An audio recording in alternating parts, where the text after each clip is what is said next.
Assalamualaikum warahmatullahi wabarakatuh. Bertemu lagi dengan Bang Jai di Yuna Sehat Jiwa. Salam sehat jiwa. Kali ini Bang Jai akan membahas tentang hal yang seringkali membuat keluarga atau caregiver bingung gitu loh. Kenapa ya sudah dirawat, sudah minum obat, tapi kok hasilnya kurang maksimal. Terkadang juga membuat orang dengan gangguan jiwa atau ODGJ bingung gitu. Sudah minum obat rutin, tapi kok gejalanya itu tidak hilang-hilang, halusinasinya tidak hilang, dan terkadang juga masih belum bisa rileks, bisa tenang hidupnya. Nah, tentu hal ini membuat kadang-kadang menjadi frustasi. Kok seperti ini? Apakah bisa sembuh? Nah, tidak jarang juga banyak ODGJ yang pada akhirnya dirawat kembali setelah beberapa bulan minum obat dan akhirnya putus lagi. Karena mungkin jenuh minum obat atau bosan minum obat, atau memang ada beberapa keluhan setelah minum obat itu.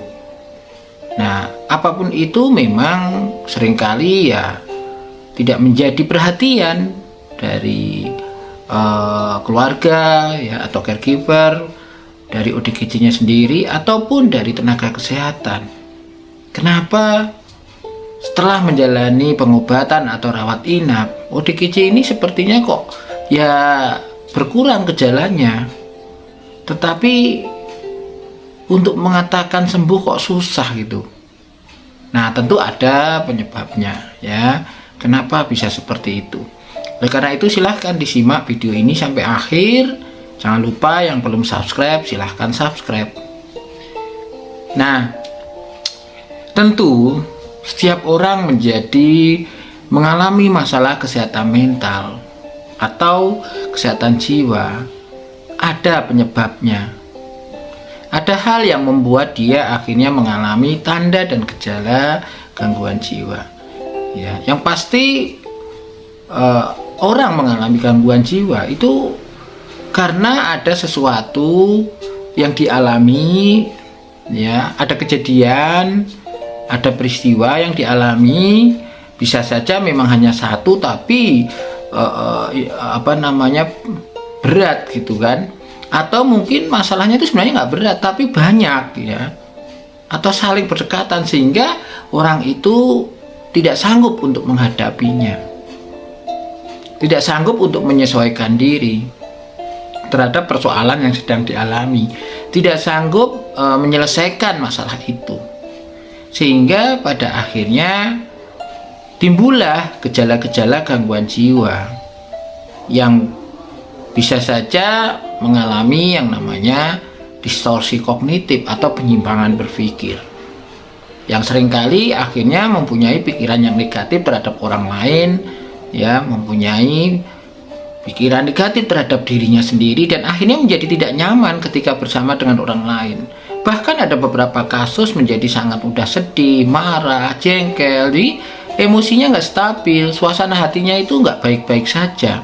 Nah, ini yang akhirnya mempengaruhi perilakunya yang harusnya adaptif sesuai pada umumnya ya, sesuai norma, sesuai aturan, akhirnya tidak sesuai lagi, aneh gitu kan.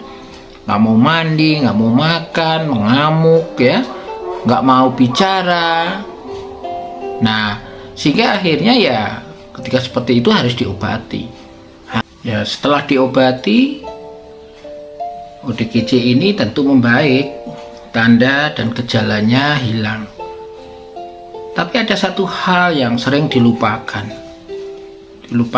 oleh tenaga kesehatan, keluarga, bahkan ODGJ sendiri, bahwa sebelum dia akhirnya mengalami tanda dan gejala gangguan jiwa atau masalah kesehatan mental, ada masalah yang dialami, ada problem, ada situasi yang membuat dia jadi begini, jadi harus berobat ke rumah sakit. Nah, ini tidak pernah terselesaikan, ya, tidak pernah dicarikan resolusinya. Tidak ada penyelesaian yang bisa dilakukan kembali ketika pasca rawat. Ini yang tentu ketika si ODGJ ini kontak lagi dengan dunia luar rumah ya, bahkan ketemu lagi dengan masalah yang sama, atau ketemu dengan orang yang memang sedang ada konflik atau masalah, ya tentu akan bisa dengan mudah memicu kekambuhan. Ya, walaupun dia masih minum obat rutin. Sehingga sebenarnya ada tugas ya yang perlu dilakukan oleh keluarga, ada tugas yang perlu dilakukan oleh ODGJ sendiri jika memang pengobatan dari masalah kesehatan jiwanya itu akan berhasil dengan baik. Yang perlu dilakukan adalah selesaikan masalah yang membuat seseorang atau ODGJ ini sakit atau gangguan jiwa. Ketika dalam kondisi sudah stabil emosinya, suasana hatinya, sudah diizinkan pulang oleh dokter, tentu tidak cukup hanya mengambil pulang. Keluarga harus pengen tahu apa sebenarnya yang membuat dia begitu, masalah apa yang dialami, ya, sehingga akan mudah untuk mencari solusi supaya bisa bertahan, tidak kambuh lagi, supaya stabil. Ya, permasalahan yang dialami itu harus dicari. Biasanya selama dirawat di rumah sakit, pasti dokter, perawat akan mencoba membantu mencari akar persoalan dari penyakitnya. Ya memang ada yang bisa dirubah, ada yang tidak. Tapi paling tidak keluarga atau ODGJ harus tahu bahwa yang bisa dirubah itu yang mana. Nah, itu yang diselesaikan. Nah, langkah berikutnya adalah terima bahwa kejadian peristiwa ya itu memang ada dan nyata dan bisa membuat dia memang dirawat di rumah sakit. Nah, tugas keluarga sekarang bagaimana? Mendampingi, membantu menyelesaikan masalah. Artinya kalau dia mengalami gangguan jiwa karena mikir masalah ekonomi, pekerjaan, ya paling tidak membantu mencarikan pekerjaan atau memfasilitasi supaya dia bisa usaha di rumah. Kalau misalnya masalahnya adalah masalah ekonomi, ya tentu bagaimana memberikan support, masukan, saran, dan memfasilitasi supaya dia bisa mengatasi masalah ekonominya. Tidak hanya sekedar minum obat sudah cukup. Kalau misalnya ada konflik, masalah dengan tetangga, ya mau tidak mau ada usaha untuk membantu menyelesaikan masalah itu. Ya, bukan dihindari, tapi ya didampingi untuk menghadapi masalah itu. Kalau perlu pertemukan dan dampingi untuk menyelesaikan baik-baik. Karena ada beberapa ODGJ ini kambuh lagi hanya gara-gara diejek, dihina oleh tetangganya. Ini kan berarti konflik ya, ada masalah di antara mereka.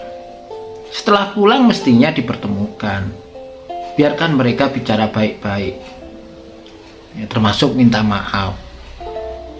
Atau dia akhirnya menjadi gangguan jiwa itu karena cemburu dengan pasangannya, cemburu dengan suaminya, cemburu dengan istrinya, atau ada masalah dengan anaknya. Tentu ketika itu terjadi ya harus dibantu menyelesaikan, pertemukan, bicarakan baik-baik, carikan solusi yang paling tepat. Nah, tentu ini akan membantu ODGJ semakin memungkinkan sembuh, semakin latihan menyelesaikan masalah. Kenapa? Ya karena mengalami gangguan jiwa itu salah satu bukti bahwa ODGJ kurang mampu menyelesaikan masalah. Ya, sehingga akhirnya ya harus diajari, harus dilatih kembali, dan harus didampingi. Makanya gak heran kalau tiba-tiba ketika habis dirawat di rumah sakit, selalu perawat itu menyarankan, tolong ya Bu, Pak, setelah pulang selalu ditanyakan ada masalah apa yang membuat suasana hatinya tidak baik-baik saja, tolong ceritakan. Nah, ini maksudnya adalah sebenarnya supaya keluarga tahu permasalahan yang dialami oleh ODGJ ini, sehingga bisa dibantu untuk menyelesaikannya. Lama-lama ketika sering diajak diskusi, dilatih, didampingi menyelesaikan masalah, maka ODGJ ini akan mahir atau mempunyai keterampilan hidup ketika menghadapi masalah, walaupun itu sulit. Tentu tetap harus minum obat, supaya jika ada kesulitan menyelesaikan masalah atau tidak kuat menghadapi persoalan hidup yang dialami, paling tidak dampak yang ditimbulkan tidak separah jika tidak minum obat. Tapi permasalahannya kadang-kadang tidak demikian. Ketika mempunyai masalah kembali, saat itu tidak sedang baik-baik saja karena tidak dalam pengaruh obat atau tidak minum obat.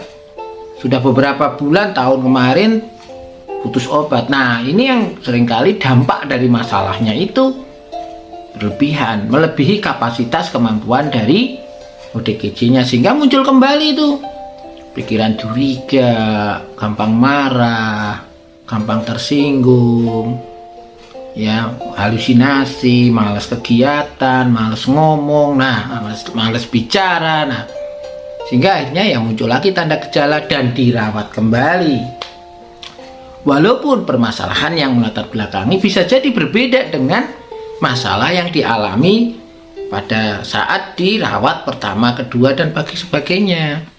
Itu kira-kira yang bisa Bang Si sampaikan. Semoga manfaat dan tetap semangat bagi ODGJ, keluarga, ataupun caregiver. Ingat bahwa untuk mengatasi kekambuhan, mencegah kekambuhan, penting untuk mengenali apa yang melatar belakangi sampai kambuh kembali. Ada masalah apa, bantu menyelesaikan. Tidak hanya cukup memastikan minum obat saja. Itu saja ya. Ikuti video-video menarik dari Bang J berikutnya. Sampai ketemu lagi.